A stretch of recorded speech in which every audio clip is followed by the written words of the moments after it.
Module 3. Élaboration du plan d'engagement sectoriel. Bonjour chères participantes, chers participants. Bienvenue à notre atelier de formation sur l'élaboration et l'actualisation des plans d'engagement. Après avoir étudié les généralités sur les plans d'engagement dans le module 1, puis les outils associés à l'élaboration des 10 plans d'engagement dans le module 2, ce module a pour but l'élaboration du plan d'engagement sectoriel. Il s'agit ici de présenter les mécanismes de mise en œuvre du plan d'engagement sectoriel.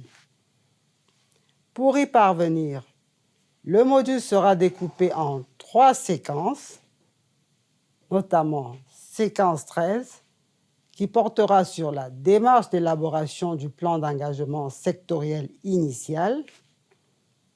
Ensuite, la séquence 14 sur l'avis de soutenabilité du contrôleur financier. Et enfin, la séquence 15 sur l'élaboration du plan d'engagement sectoriel définitif.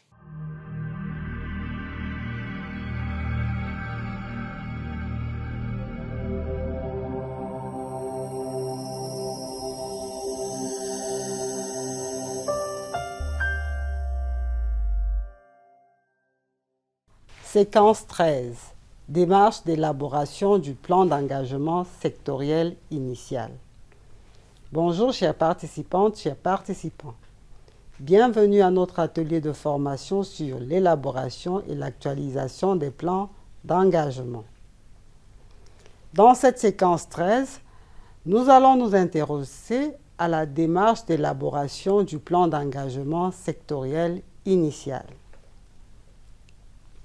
Le processus d'élaboration des plans d'engagement commence par la production du plan d'engagement sectoriel initial. Comme nous l'avons vu dans les séquences précédentes, le PES s'appuie sur 2 outils principaux, que sont le PTA et le plan simplifié de passation des marchés PSPM.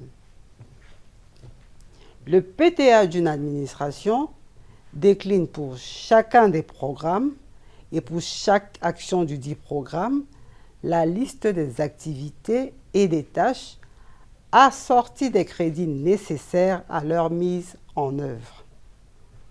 Ces activités et tâches sont mises en œuvre dans le cadre d'un chronogramme annuel.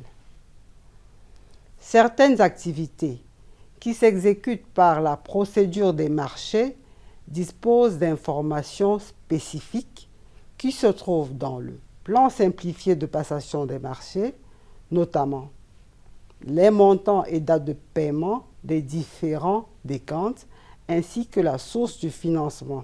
Notons à ce sujet que seules les dépenses internes ordinaires RIO sont considérées dans les PES. Les dépenses du financement extérieur en sont donc exclues.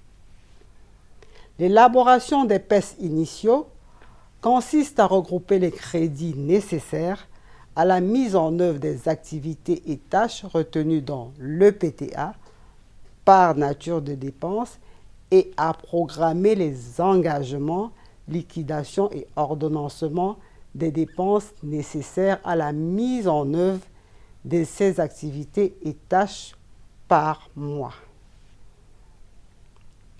Une activité peut faire intervenir des dépenses de plusieurs natures. Chaque dépense prévue doit être associée à une nature de dépense qui la positionnera sur la ligne adéquate du PES.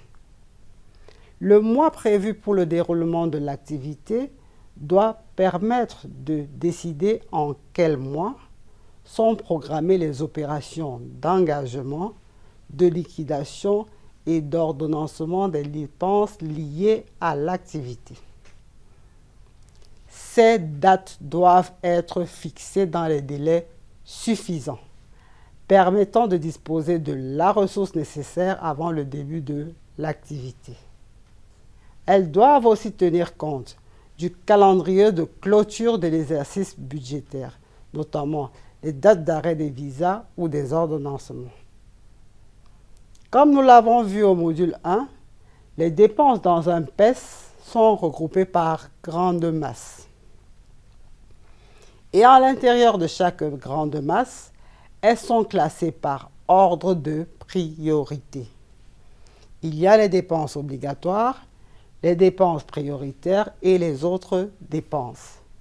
Cette hiérarchisation se justifie en raison de la rareté des ressources et pour permettre de faciliter les arbitrages. Il est important de noter que le niveau de priorité assigné à une dépense est fixé par l'administration utilisatrice. La note explicative qui accompagne le PES doit d'ailleurs comporter un tableau identifiant toute dépense jugée prioritaire. Par exemple, une activité de contrôle de gestion prévue au mois de mai peut nécessiter deux types de dépenses. Une pour des achats classés dans la grande masse, dépenses des biens et des services, comme dépenses prioritaires des biens et services. Une autre pour les primes et gratifications, qui sera classée dans la grande masse dépenses de personnel comme autres dépenses de personnel. L'activité étant prévue en mai, les engagements peuvent être faits en mars et la liquidation et l'ordonnancement en avril.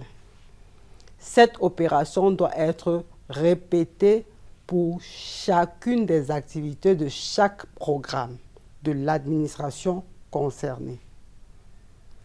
Les données issues de chaque programme sont ensuite agrégées pour obtenir le PES initial du ministère ou de l'administration. Le PES initial, accompagné d'une note explicative, du PTA et du PSPM, sera transmis au contrôleur financier pour son avis de soutenabilité avant son acheminement à la DGB. Dans cette séquence, tu dois retenir que le PES initial est obtenu après exploitation du PTA et du PSPM.